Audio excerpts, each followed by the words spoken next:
Welcome to another Sunday evening of Leftist Read-Along. We're going to get going right away here today and read these articles. As in the description, feel free to follow the links if you want to collaborate or donate or support to Liberation News for the great articles they write. We'll be reading a few of them, and I'll be giving my personal analysis. And if there's any comments, feel free to share, and perhaps we can exchange ideas and dialogue. This is strictly educational for people to learn more about what's going on in the world and have a leftist perspective that is productive. All right, first article today. Cleveland People's Council ceases initiative from cowardly city council to pass ceasefire resolution. March 14th, 2024. Chris Hudson.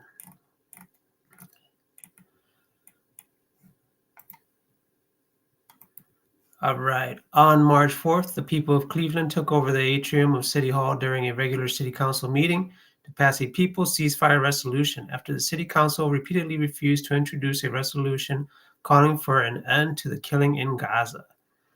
Since October 7th, 2023, there have been 15 Cleveland City Council meetings.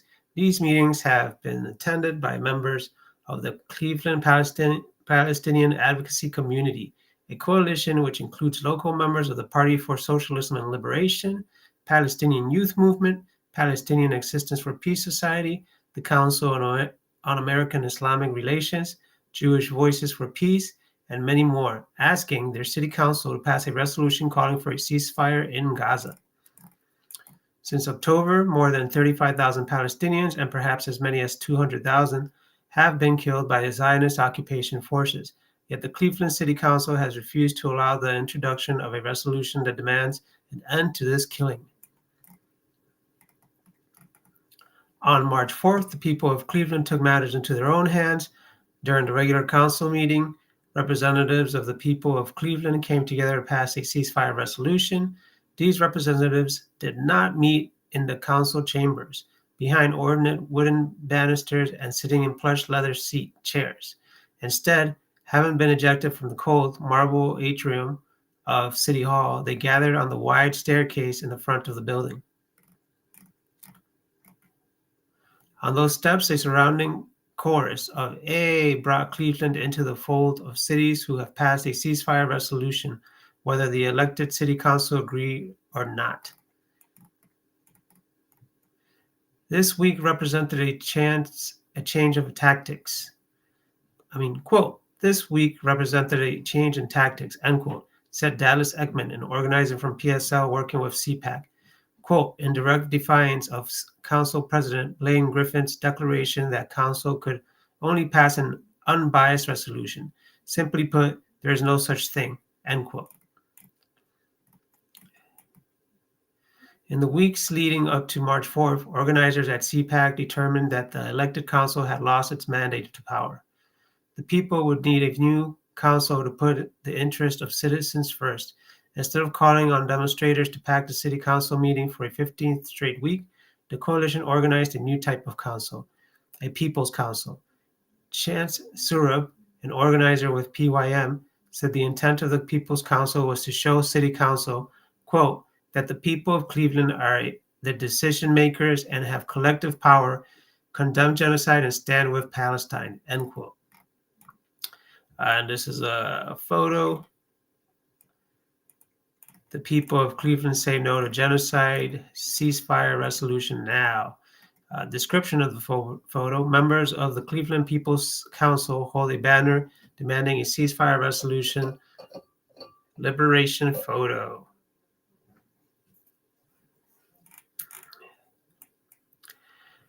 As people passed through the security process, members of the People's Council began to take up the space in the central atrium of City Hall. Instead of taking the stairs to City Council chambers, they sat on the floor and tables around the space and began to chant, "City Council, we won't tire." Quote, "City Council, we won't tire. We demand a ceasefire," end quote. The chanting continued in English and in Arabic as more and more members of the public filed into the atrium, taking their place in whatever space remained. It became apparent within minutes that the authorities would not stand for such a large gathering in the halls of power. Police began ringing the crowd, and surveilling from the second-floor banisters. Before long, a white-shirted lieutenant got on a bullhorn and tried to read a statement. While it was impossible to hear him through the din of, quote, free, free, free Palestine, end quote, the message was clear. The public was not welcome in the halls where their supposed representative governed. Quote, it has become clear and evident that they do not uphold First Amendment values, end quote, said Surup of the police aggression. The CPAC organizers, in an attempt to maintain the peace and safety of all those in attendance, which included families with children, acquiesced to the police's demands. But they would not be silenced. They simply moved the meeting of the People's Council to the front steps, and so the People's Council of Cleveland did its business in the open air.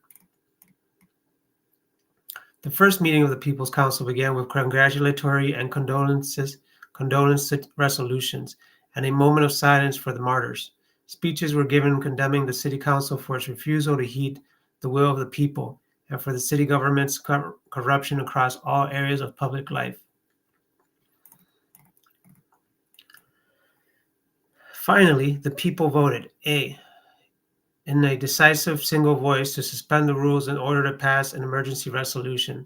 The People's Ceasefire Resolution was read aloud in full. The first section begins by asserting that the, quote, people of Cleveland take it upon themselves to represent the city and affirm that Cleveland stands with Palestine and all oppressed people, end quote.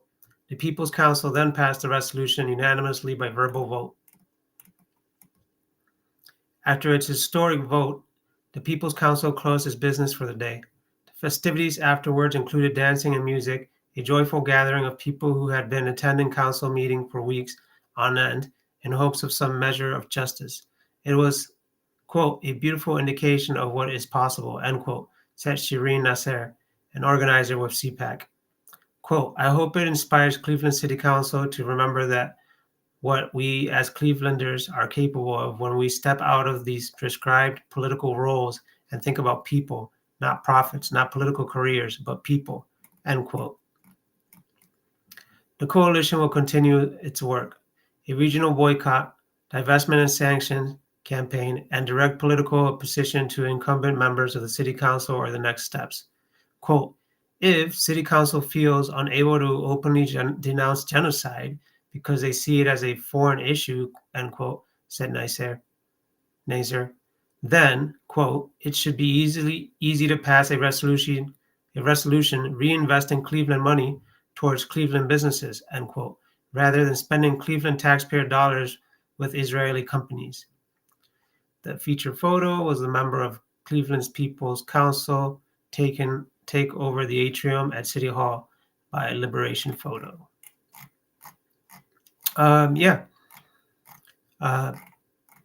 My personal thought on this is that, if there's enough people to organize against the genocide happening in Palestine carried out by Israel, the IDF, and Zionism, then the people should demand representation from who the politicians that are supposed to be their representatives. If not, if they're not doing so, then they should be voted out. I mean, it's really easy to actually see what's going on and see that the politicians are not representing the people. Why is it easy? If you talk about statistics and you talk about polling, there is a certain way of polling that causes averages, right? So I don't remember if it's like polling people in different districts, about 1,000 people spread out within a square foot area randomly. And when you poll those people and you get a certain number, then you can call that a representation of what the general people in that area are thinking, right? So these are easy polls. These are polls that are done every time, all the time, like the general poll around the nation, which has polled thousands and thousands of people, where Democrats, Republicans, as well as independents usually pull high on accepting a solution for healthcare, such as universal healthcare, where they all support some sort of universal healthcare so that everybody gets the medical attention they need. Now, this poll has been around for years. You can look it up. And what do we have? We have both major parties, Democrats and Republicans, always coming up with excuse after excuse as why we shouldn't have universal health care. That's absurd. That's absurd. In a time of plenty, in a time of the most advanced technology humanity have ever seen, and abundant resources, and abundant availability of communication and process techniques to carry out such a massive infrastructural fix, per se, yeah, universal healthcare should be available to everybody, and it's definitely doable. And even when they say, "Oh, it's going to take 10 years or 20 years for the process," even if it does go through the House, no, that just depends on how motivated they are. They had no issue as soon as October 7th happened to send more artillery to Israel, send more funding and artillery to Ukraine, and mobilize to make sure that there's plenty of artillery still being created. So they will move heaven and earth when it comes to profits.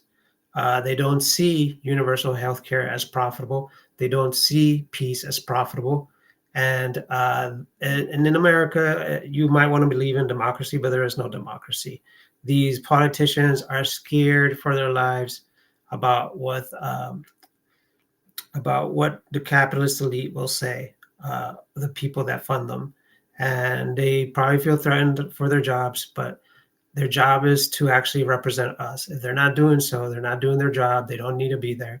And that is why I'm in a huge support of not voting for Democrats or Republicans, fully rejecting the system, voting for independence, even though you might think they might not win. Some will, some won't.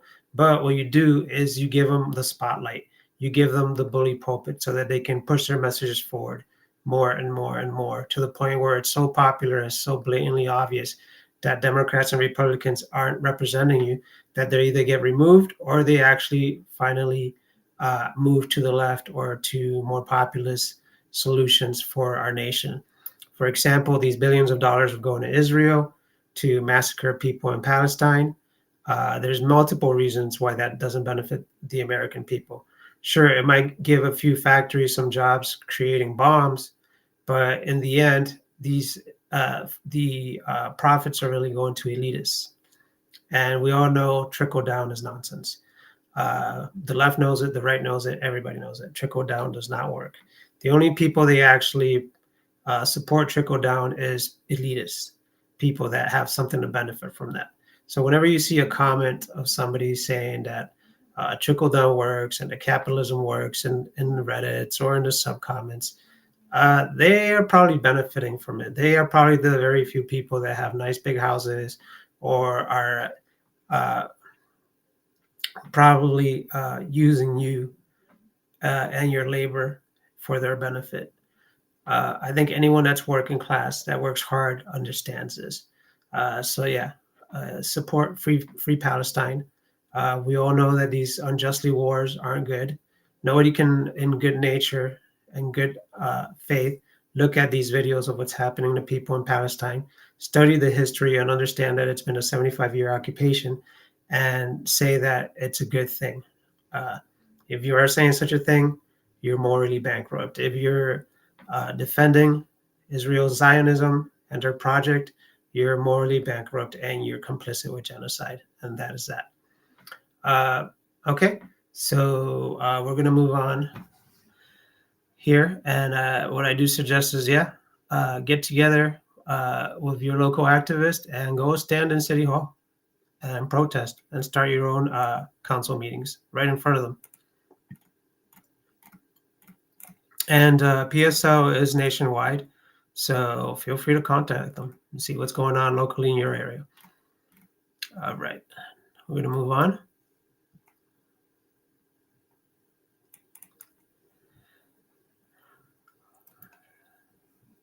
I'm going to try to take a sip from this really hot tea.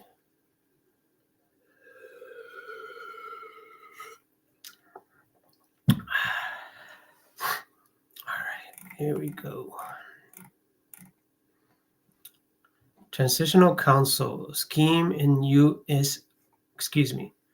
Transitional Council scheme is a U.S. plot to subvert Haiti's independence. Kirby Joseph wrote this one on March 14th, 2024. I don't know what the little fire icon means. I think that means so far 500 people have read this.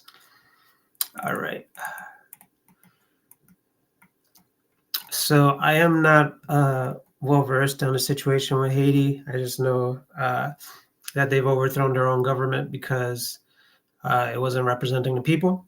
And now they are dealing with the growing pains of the people taking over and trying to recreate a government that represents them. And with that growing pain, they are dealing with outside sources trying to maneuver and control the situation. All right, so let's get reading here. A new U.S.-backed scheme to impose a puppet government in Haiti is in motion in the aftermath of Ariel Henry's resignation earlier this week. Officials from the United States, France, and Canada, with governments in the Caribbean and Africa that are dominated by Western interests, are setting up a, quote, transitional presidential council, end quote, to constitute a new ruling regime in the country and attempt to suppress any revolutionary potential in the Haitian people. The rule of this hand-picked council would be enforced through the deployment of thousands of police officers sent by the government in the pocket of the U.S. empire. Quick translation to that is authoritarian state force, police force wants to control Haiti. All right, next paragraph.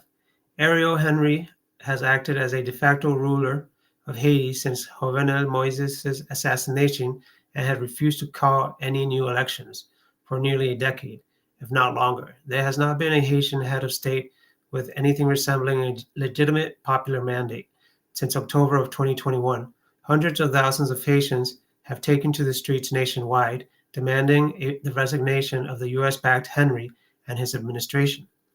The resignation of Henry had been a long-standing demand of the Haitian people. Various opposition parties and organizations in the country, because this position had no popular mandate. But this replacement with a puppet council is an attempt to subvert the spirit of the mass movement, which has subsided in intensity in the recent period.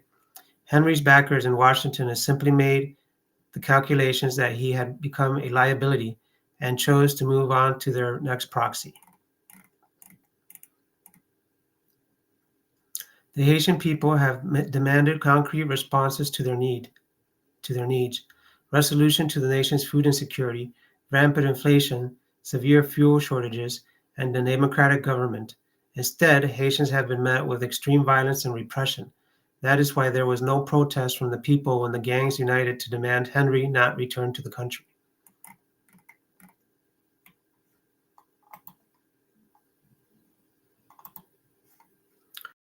Looming armed intervention. The former prime minister is clearly disposable in a bigger plot of hidden invasion under the guise of, quote, multinational security support, end quote, or MSS. As explained in Venezuela Analysis, the UN Security Council passed Resolution 2699 on October 2nd, 2023, authorizing a multinational security support mission that would see armed forces intervene in Haiti, quote, under the pretense of tackling the Caribbean country's security crisis, end quote. Before his resignation, Henry's last act of betrayal to Haitian self-determination came in the form of a trip to Kenya, where he signed a formal security agreement that would see 1,000 Kenyan police officers deployed to Haiti. Kenya's anti-worker government is loyal to the interests of Western corporations, not the Kenyan people.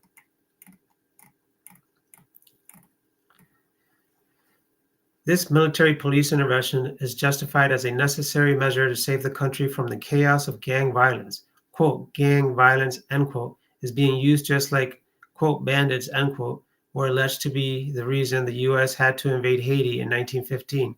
The imperialists are trying to hide the fact that the rise of armed groups in Haiti in the past several years is a direct result of their own policies that deliberately hollowed out the state. focusing on, quote, gang violence, end quote, also aims to send a message that there are no Haitian solutions to the Haitian problems, and that order can only be installed from the outside. The possibility of another UN-US backed intervention, whether with Kenyan or any other country's forces, is strongly rejected by Haitian leftists and solidarity activists as the precursor to a years-long occupation of the country. Travis Ross of Canada Haiti Information Project, writing for Haiti Liberté nearly 6 months ago, explained that while the Kenyan security mission's, quote, purported purpose is to combat gangs, the primary goal is to facilitate a controlled changeover from unelected interim Haitian Prime Minister Ariel Henry's embattled regime to another transitional government also beholden to Washington, end quote. After the disgraced Prime Minister Henry resigned from his post on March 11th, Irfan Ali, Guyanese president and chair of CARICOM, held a press conference in Kingston, Jamaica. Ali put an agenda on the table for a quote transitional governance arrangement, end quote, in order to enforce the rule of law, end quote. This strategy did not include real input from the Haitian people, only handpicked, quote, Haitian stockholders, end quote, and, quote, international development partners, end quote, which consisted of representatives from Brazil, Canada, France, Mexico, the United Nations, and the United States. These are many of the same players that have been responsible for the destabilization and repression of Haiti since the nation's independence. It is clear that this agenda is to install a UN-managed, pliable Haitian government that will carry out occupation and not take care of Haitians' oppressed majority. The people's struggle continues. In a statement issued after Henry's resignation, the Haitian Revolutionary Organization, MOLEGHAF, argued that, quote, any proposal aiming for a transition under the dominance of American imperialism is a pact with the death of the masses. The conspiracy is rising, and it will end in an election to place their satellites in power under the guise of people's democracy, end quote. MOGAF stated that the key task at hand is that, quote, revolutionary political parties and organizations, in collaboration with the popular masses, must mobilize all their energy for a genuine decomposition and collapse of the capitalist system, end quote. On March 5th, during a summit of the Community of Latin American and Caribbean States, Venezuelan President Nicolas Maduro spoke out against all efforts to subject Haiti to any further military interventions. Maduro stated, quote, we do not agree with a disguised invasion of any sort. The solution is not another invasion. The solution is for Latin America and the Caribbean to go and embrace the country, accompany it, truly help it so that Haiti can take its own path and implement its own model, end quote. In the face of these plots, the Haitian people and popular organizations have held true to the words of Jean-Jacques Dessalines, quote, let us swear to fight to the last breath for the independence of our country, end quote. U.S. hands off Haiti.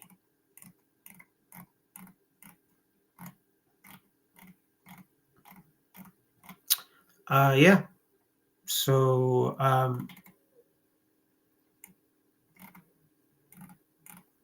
this last paragraph here, I mean, this really explains it all right here. On March 5th, during a summit of the Community of Latin America and Caribbean States, Venezuela President Nicolas Maduro spoke out against all efforts to subject Haiti to any further military interventions. Maduro stated, quote, we do not agree with a disguised invasion of any sort. Yeah, so it means we do not agree with sending military personnel from other states, from satellite states or empires or Western affiliates to control and maneuver Haiti in the direction where they can keep exploiting the people and the resources from Haiti. The solution is not another invasion. The solution is for Latin America and the Caribbean to go and embrace the country, accompany it, truly help it so that the Haiti so that Haiti can take its own path and implement its own model.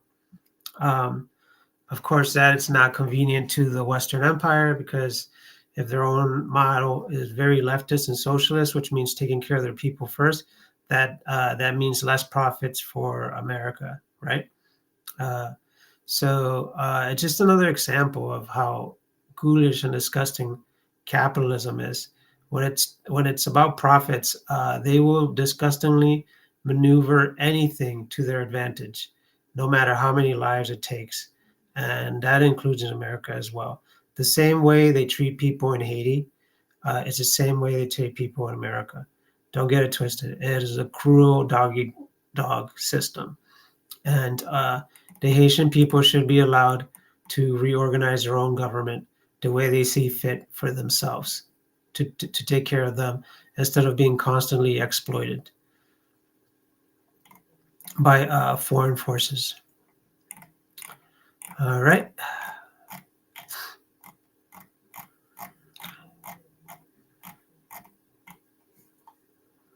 Let's get out of here. There's only 4 articles today. I don't think any of these are really long articles. Let's see. Another article today here is Venezuela's. This should be an interesting one. If anyone's been following what's happening in Venezuela, Venezuela is very rich in oil, and due to the sanctions and the embargoes that the United States have put on Venezuela for being very leftist or socialist, it has ruined their economy. And because of their economy being ruined, a lot of Venezuelans have migrated to other South American states, as well as the United States. And that was causing a mass influx of undocumented immigrants to come to America. So when you have your representatives talk about how do we improve the border crisis and reduce people from coming to America, one, capitalists don't want that. Capitalists actually want the cheap labor. The elitists actually want the cheap labor. And two, diverting more funds into more border security is not going to stop people from coming. They're still going to come, because when you're a starving person and when you have nowhere else to go, you'd rather take your chances because you have nothing else to risk, and you may as well take the long shot trying to cross the border and getting in here. So what should your representatives be doing? They should be pushing the government to have new policies that reduce, and personally that fully abolish any kind of embargo, any kind of sanction, and any kind of exploitation of foreign resources. Then you'll have less people coming at the border. All right. So this article is by Zoe Alexandra and Walter Smolaric, March 15, 2024. The photo is of Nicolas Maduro, received by thousands in the city of Maturin. Credit Nicolas Maduro X. All right, so you can see here, just in the picture, that he is very liked by a lot of people. Like, a lot of people, they're taking pictures of him. He's not in a giant caravan full of armed forces. They're not keeping the people away from him. They don't have him on bulletproof glass. He is literally riding around in an open roof Jeep, being very welcomed by the people. So the issue is not in Venezuela is not Maduro. The issue is the sanctions, the embargoes, and all the oppressive measures that America takes to actually create poverty in Venezuela. All right, let's read on. Let's begin reading this article. This article was produced by Globetrotter. 25 years after Hugo Chavez took office and began the Bolivarian Revolution in Venezuela, U.S. officials have still not tired of dreaming up new plots to overthrow the country's government. 5 years ago, following the last presidential election, they attempted to install Juan Guaido, a politician most Venezuelans had never even heard of, as the country's head of state. And now, with the date for the next presidential election official set for July 28th, The Biden administration is gearing up for the biggest regime change push since the Guaido coup attempt. Now, the cool thing about liberation articles is these hyperlinks here. If you click on Bolivarian Revolution, it'll take you to more articles related to this if you don't really know much about it. On to the next paragraph. Venezuela has long been a target for U.S. intervention because of its efforts to build an alternative model to the neoliberal capitalism pushed by institutions like the IMF and World Bank. First theorized and implemented under the leadership of Chavez, the Bolivian Revolution in Venezuela puts forward a new model that emphasizes using the country's resources, such as its oil revenue, to fund crucial missions. These then guarantee rights such as education, food, housing, transportation, culture, and sports to historically excluded majorities to decrease long-standing socioeconomic inequality. A central part of the Bolivian Revolution is the political and cultural transformation of the people through the promotion of Venezuelan national culture, internationalism, anti-imperialism, and the empowerment of all people as political subjects with rights and responsibilities. It is a project in direct contradiction to U.S. interests in the oil-rich country and the region Washington considered its backyard. As I was saying earlier, this is fully enforcing what I was talking about and describing what's going on. Venezuela is turning into, or it has a long project of becoming a very far left-leaning socialist country. And what do they want to do? They want to use their natural resources to empower the people, to guarantee rights such as education, food, housing, transportation, culture, sports, and historically excluded majorities. In other words, they want to uplift the poor. Imagine that being a horrible idea. Ooh, socialism, so scary. Giving poor people a chance to live up to their best potential. Scary, right? This is what all society should aspire to do, not maximize profits for a few greedy people while the rest of the people suffer. The 2024 elections. President Nicolas Maduro is running for re-election as a candidate of the United Socialist Party of Venezuela, PSUV, and the broader Greater Patriotic Pole Coalition. He has built his campaign around a program referred to as the 7 Transformations. Let me read that right. Quote, 7 transformations, end quote. Proposing major new initiatives in the fields of economic modernization, asserting national sovereignty, safety and security, ensuring social rights, political participation, the environment, and geopolitics. These aim to maintain the pro-poor social orientation, These aim to maintain the pro-poor socialist orientation of the country's development model while enacting reforms to stimulate greater economic activity and counteract the impact of crippling U.S. sanctions.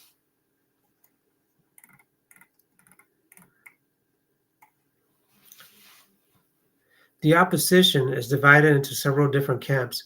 The largest coalition of opposition parties is called the Unitary Platform and consists of parties or factions of parties controlled by the Venezuelan elite who were displaced from positions of power as a result of the Bolivarian Revolution. The Unitary Platform has taken part in several rounds of negotiations with the government over the past year leading up to the elections and signed an agreement last October known as the Barbados Agreement. Barbados Agreement.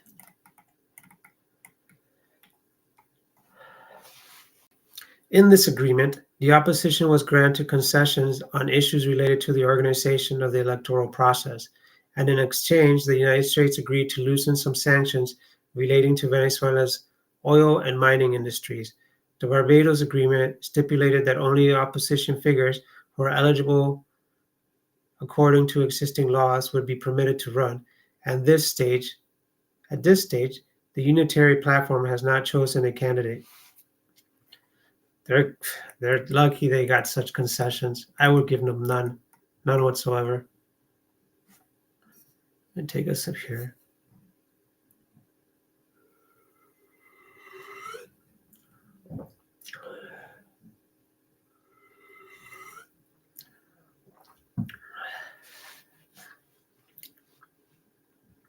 The specifics of how the electoral process will be carried out, regulations on campaigning on media platforms, participation of electoral observers, and the updating of electoral rolls were outlined in an agreement signed on February 28th. The agreement was the product of dialogue among over 150 political and social organizations and was based on over 500 proposals. 97% of the political parties registered with the National Electoral Council participated.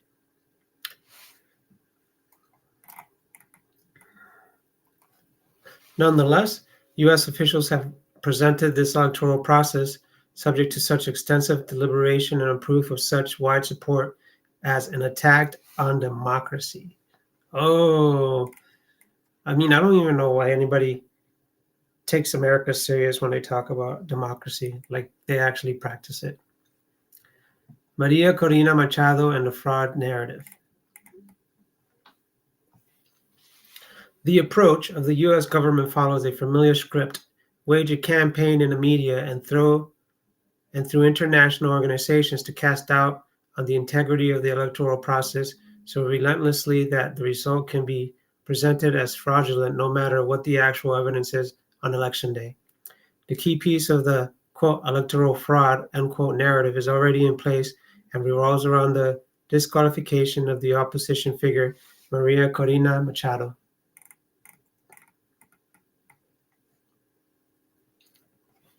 Machado is the oldest daughter of Enrique Machado Zuluaga, who was an executive of Civenza, one of Venezuela's largest steel companies.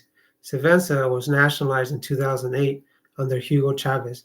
Since the start of the Bolivarian Revolution, Machado has been active in the right-wing opposition and has gone so far as to support destabilization campaigns and attempts to overthrow Venezuela's democratically elected governments.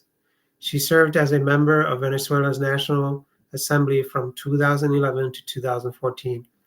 In July 2015, the Venezuelan-controlled General's Office, in July 2015, the Venezuelan Comptroller General's Office announced that Machado was barred from holding public office for a period of 1 year after neglecting to disclose the extent of her earnings while she held public office.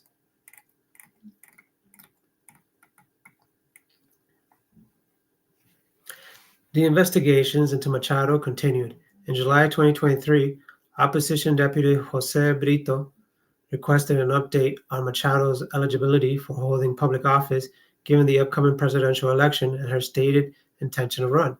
The Comptroller General's office responded, confirming that the disqualification of Machado was maintained and continued a 15-year ban due to her support of regime change plots.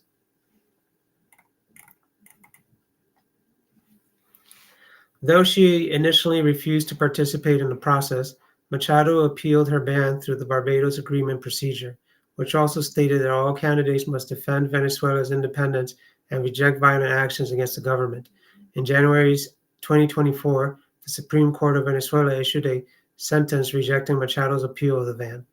The Biden administration immediately sought to use economic coercion to undermine this decision by an institution of Venezuela, a sovereign state.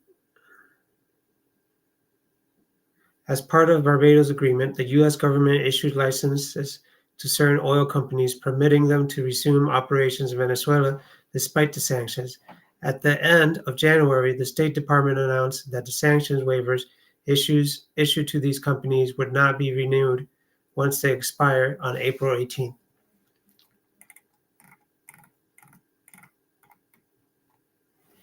At the same time, there is endless media reinforcement of the position that an election without Machado cannot be considered legitimate.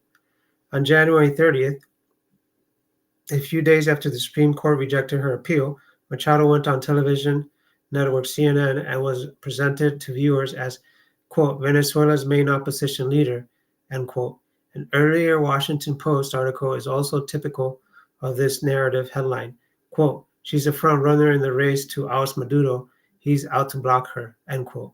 This combination of economic and political pressure is what has led to explosions in right-wing street violence in the past, following the 2013 presidential election when Maduro was first elected. Machado, right? Regime change operative? Oh, indeed, if you ask me. In 2002, following the short-lived coup d'etat against Chavez, Machado signed a decree which established an unelected government under Chamber of Commerce head Pedro Carmona. In 2005, she met with former U.S. President George W. Bush at the White House to discuss, quote, democracy, end quote, an example, the overthrow of the Venezuelan government. More recently, she has been a key supporter and leader of the numerous right-wing plots to overthrow the democratically elected President Nicolas Maduro. These include the 2014 and 2017 Guarimba protests, which saw extreme violence against security forces and Chavista supporters, as well as the destruction of infrastructure. Okay, so see what happens is when people do this to people like Putin, he puts them in prison and then he exposes all their files. I don't see anything against Maduro fully putting her trial in open public, exposing all her misdeeds and all her law breaking against the government, and locking her up or exiling her. I don't know. I mean, they're gonna smear him anyways. They're gonna smear Maduro as an authoritarian anyways. So I think the best medicine is always the truth. Expose what she did, hold a public trial, make sure that everyone sees it, sees the evidence, make sure that everybody knows what's happening to her, and then exile her if it's the best thing. Kick her out of the country. Send her to America. America obviously wants her, right? All right. So that's my idea. Maybe I'm naive. Maybe I don't know enough. But obviously, Maduro knows what's best for his country. So this is the way he's playing it. This is the way he's navigating or surfing these turbulent waves, I guess you could say.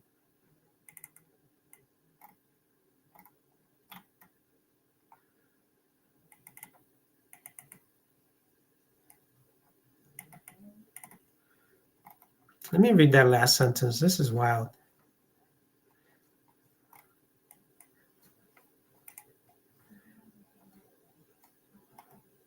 In 2005, she met with former U.S. President George W. Bush at the White House to discuss democracy, in quotes, an example, the overthrow of the Venezuelan government.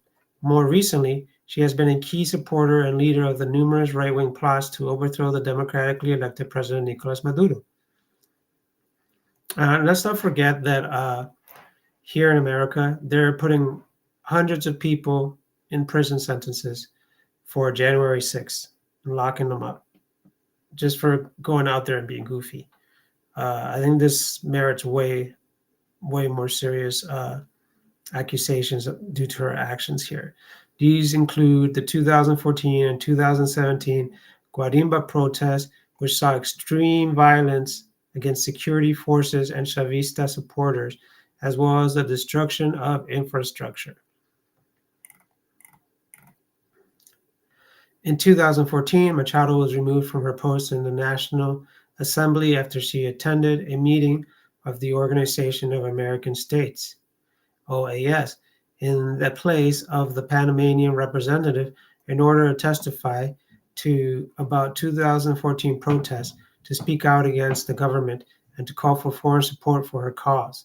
The move was widely condemned as a violation of both the Venezuelan Constitution, the Panamanian law, and in response, Panamanian civil society and movement organizations filed a lawsuit against her for usurping a public post.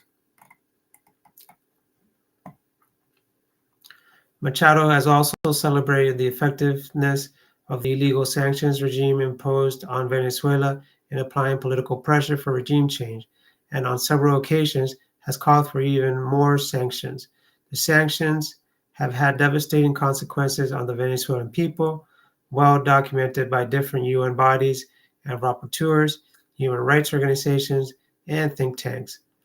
United Nations, especially Rapporteur Elena Dauhen, noted that quote, the announced purpose of the maximum pressure campaign to change the government of Venezuela violates the principles of sovereign equality of states and the Constitution and, and constitutes an intervention in the domestic affairs of Venezuela that also affect its regional relations, end quote. In 2019, Machado supported the push by Juan Guaido's parallel fictitious government to request that the OAS apply the Inter-American Treaty of Reciprocal Assistance against Venezuela to end the, quote, usurpation of power, end quote, by Maduro. The activation of TIAR would have provided a legal justification for foreign military intervention, more economic sanctions, and a commercial blockade. Machado participated and benefited from the looting of the state companies and assets that the Guaido, quote, government, end quote, had illegally seized, such as Monemeros and Citgo. U.S. seeks to delegitimize Venezuela's democracy. An examination of the actual facts of Machado's political career shows how the truth is much more complicated than the mainstream narrative about a government baselessly repressing an opponent. After years of political instability caused by right-wing plots to overthrow the democratically elected government and even assassinate the leader, the Venezuelan government has pursued a straightforward principle. Political forces of any ideological variety can participate in elections as long as they do not conspire with foreign powers to undermine the independence of Venezuela or its sovereign institutions. This is in line with practices around the world. In the United States, for instance, there has been a great deal of public attention to the clause of the 14th Amendment that bars those guilty of insurrection from public office.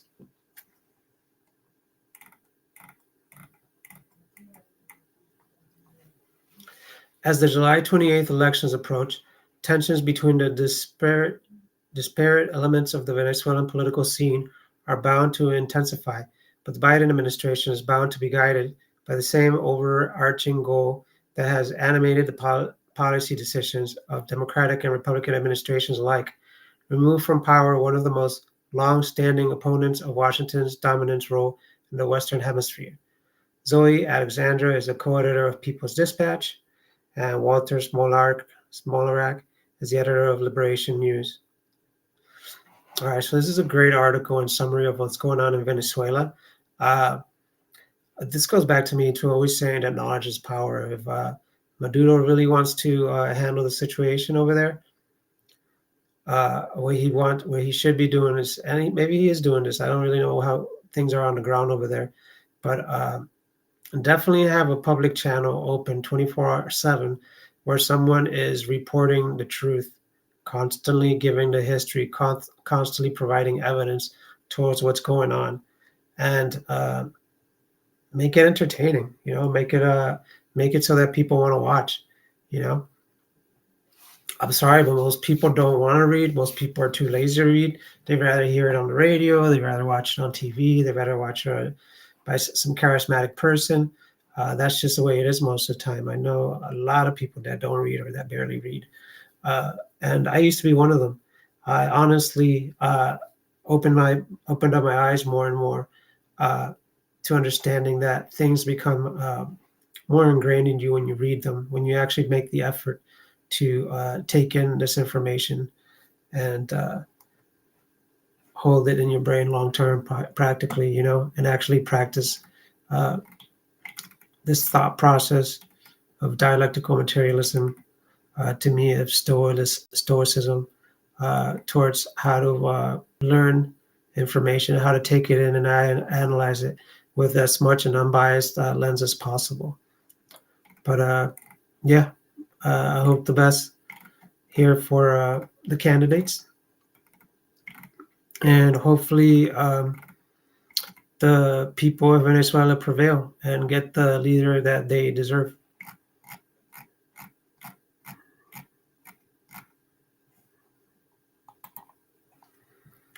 All right, so that's would be the last article, but then we have what's really behind the campaign to ban TikTok. Here, the prized article of the week: what most matters most to Americans right now. This is actually a really important article. Be happy to read this in a second. Let me get another sip of tea.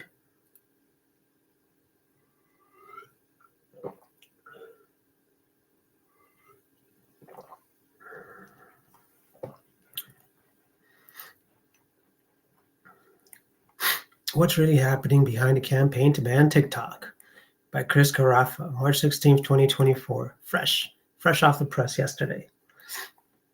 You can download the PDF flyer if you like. The photo is of TikTok CEO Xiaozi Chu testifies before a Senate Judiciary Committee hearing. Credit screenshot from the Guardian News. All right, so I'm gonna hold my comments to the end and just get through this one.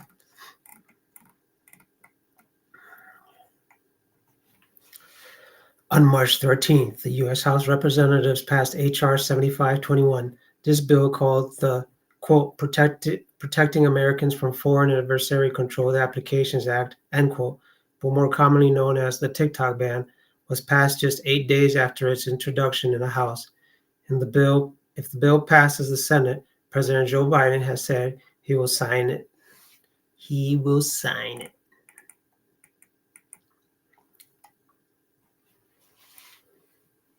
The bill explicitly targets ByteDance, the owner of popular social media app TikTok, both in its introduction and its text. If passed, the legislation would force the sale of the app so long as it's owned by ByteDance. If passed, the legislation would force the sale of the app so long as it's owned by ByteDance, a Beijing-based company. It would also allow for the blocking of applications and websites with more than 1 million monthly active users if the company that makes the app is based in one of the four, quote, foreign adversary countries, end quote, defined by U.S. law: North Korea, China, Russia, and Iran. App stores run by companies like Apple and Google would be prevented from allowing users to download TikTok and other covered apps to users in the United States.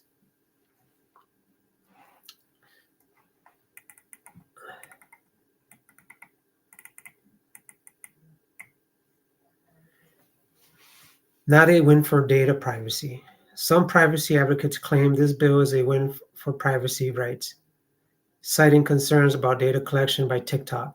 While some of these concerns may come from a well-intentioned place, they play into racist tropes about surveillance in China. US-based social media apps collect as much or more information than TikTok and use it to create profiles on users in order to target advertisements. These companies also willingly hand over information to US law enforcement and surveillance agencies.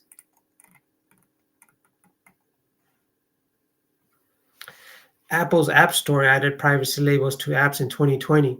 Facebook's app lists a massive 17 categories of information under the, quote, data used to track you, end quote, and, quote, data linked to you, end quote, sections, including ominous and vague sensitive info and other data items. Data used to track you includes information that may be shared directly with other companies, including data brokers, while data linked to you includes information that is tied to your identity on the app. By comparison, TikTok lists 13 categories of data under these sections and doesn't include sensitive info. Health and fitness or other data, X, formerly Twitter, similarly has 17 items under the two sections, with many more items listed directly as, quote, data used to track you, end quote, than either Facebook or TikTok.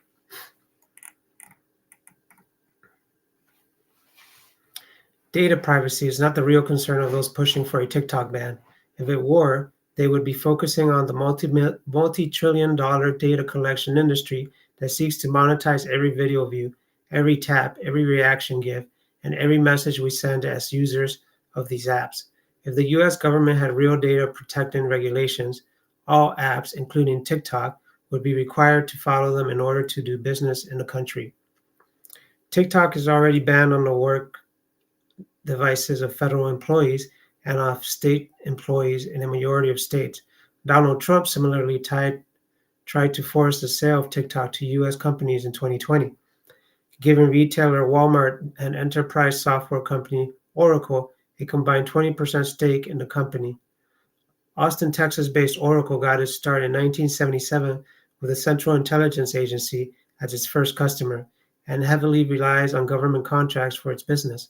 Oracle co-founder and multi-billionaire Larry Ellison called for a, quote, a national security database combined with biometrics, thumbprints, handprints, iris scans, or whatever is best, end quote, that could be, quote, built in a few months, end quote, in a New York Times opinions piece months after the 9/11 attacks.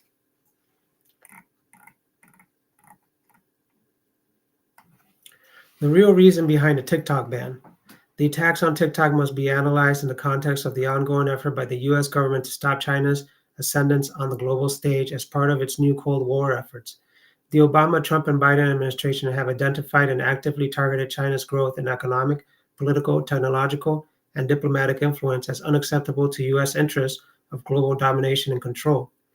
Telecommunications equipment from Chinese companies Huawei, ZTE, Hikvision, Dua, and the Hytera were banned by the Biden administration in 2022 and a follow-up to the Trump-era State Department's, quote, the Clean Network, end quote, initiative to remove Chinese technology from U.S. infrastructure and allied countries at every level, from the massive networking equipment and cable that carry internet traffic around the country and world to the apps on our phones. The 5G and surveillance products sold by most of these companies are not used by everyday people, so these restrictions did not get as much attention as the proposed bans on TikTok.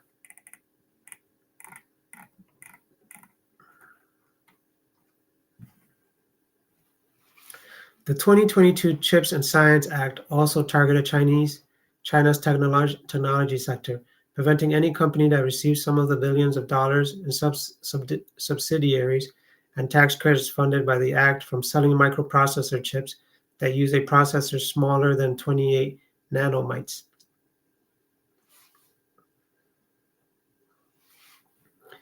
In chip fabrication, a smaller process allows more transistors in a smaller physical area, which can lead to improved performance and energy efficiency. This is particularly important in the development of chips that power artificial intelligence systems, where the United States has lagged behind China.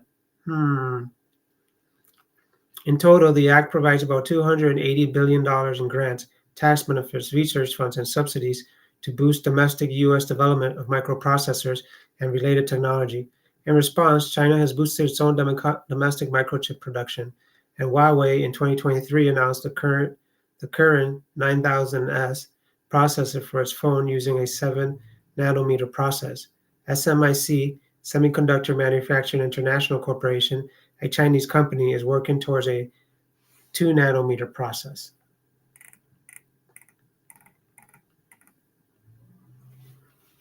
The renewed focus on TikTok also comes at a time when millions of people have continuously mobilized in defense of the Palestinian people since October 7th. The genocide in Palestine is being live streamed for the world to see on TikTok, and young people increasingly get their news from short-form videos on the platform. A recently leaked audio recording of Jonathan Greenblatt, CEO of the right-wing Zionist organization, the Anti-Defamation League, has him admitting, quote, we really have a TikTok problem, a Gen Z problem, end quote, in response to polling that young people in the United States are overwhelmingly opposed to Israel's actions. Steve Mnuchin, who served as Treasury Secretary under the Trump administration, has announced his intentions to purchase TikTok and is building a team of investors to put together the money.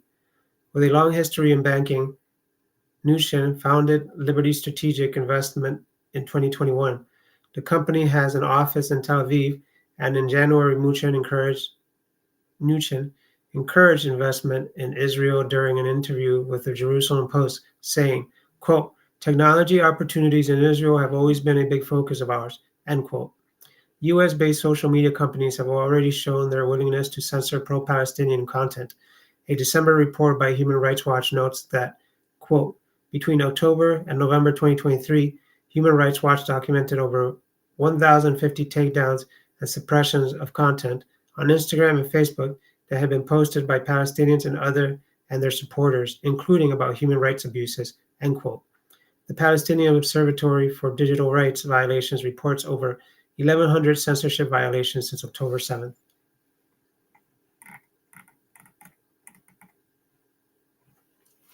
It should also be noted that Silicon Valley represents a major political force in Washington, along with data privacy regulation. Tech giants like Meta, Amazon, Google, and Apple have actively lobbied against bills promoting competition in the industry. In fact, Meta, one of TikTok's prime competitors, is one of the top stocks owned by members of Congress. Excuse me, let me read that over again. I was running out of saliva, I think. It should also be noted that Silicon Valley represents a major political force in Washington. Along with data privacy regulation, tech giants like Meta, Amazon, Google, and Apple have actively lobbied against bills promoting competition in the industry. In fact, Meta, one of TikTok's prime competitors, is one of the top stocks owned by members of Congress. TikTok ban only a win for Silicon Valley and its investors. Banning TikTok or forcing it to be sold to a company based in the United States to continue operating would have a chilling effect on the ability for people to see what Israel is doing to Palestinians with U.S. political, diplomatic, military, and financial support. Such a ban would only be beneficial for U.S. tech giants and their investors, and would serve as a stepping stone in the growing confrontation of the United States is building towards with China. Boom! What a great article.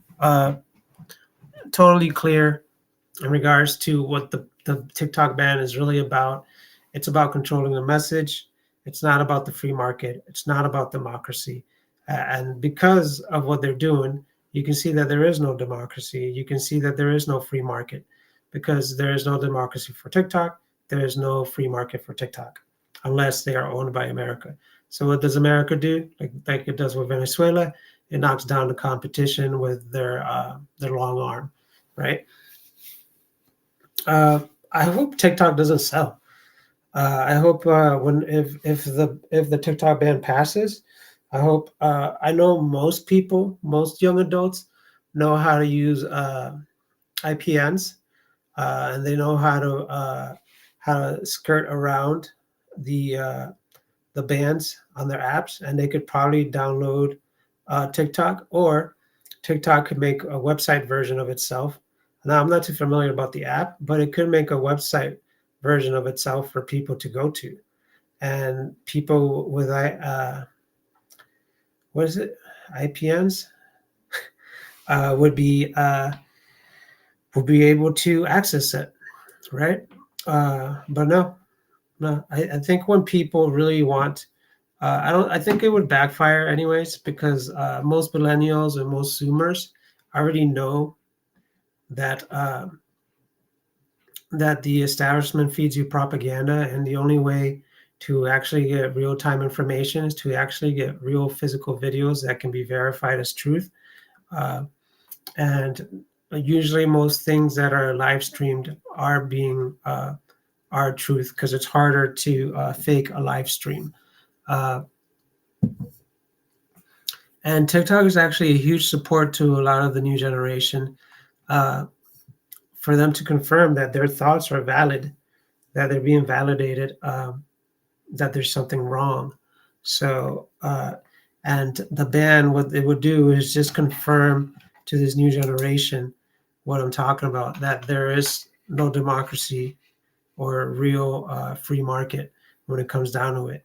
It's authoritarian. Capitalism is as authoritarian, if not worse, as any other system. So this will just drive new generations to actually seek more truth. So I think the TikTok ban will backfire anyways, because the youth is smarter. They know how to use VPNs to get different information from different places, and that's what most people are doing anyways. So I think our government and our system is in decline personally. It's a slow decline. That's why things seem to be getting worse. But it's because people know the truth and they're resisting against it, right? Um, and eventually there is a pendulum, and it does swing, and it will swing back. So we'll see where it goes from here. But this article, if anything, shows that these kinds of issues like pressure on TikTok are happening because people are waking up and people are seeking the truth, which is a good thing. So this article is kind of a sign of a good thing, that youth, younger generations, are looking for an alternative source of media that will actually provide them with the truth. And regardless of whether TikTok exists or not any longer in the United States, people will find other ways to find information. They will just resort to other news sources that they find valid and legitimate. Great. Well, that's it for today. Let me see here. All right. So I want to thank people for joining, sharing, reading, listening. So everybody have a good evening. Have a good rest of your weekend. Keep informed and keep up the solidarity. And have a good night.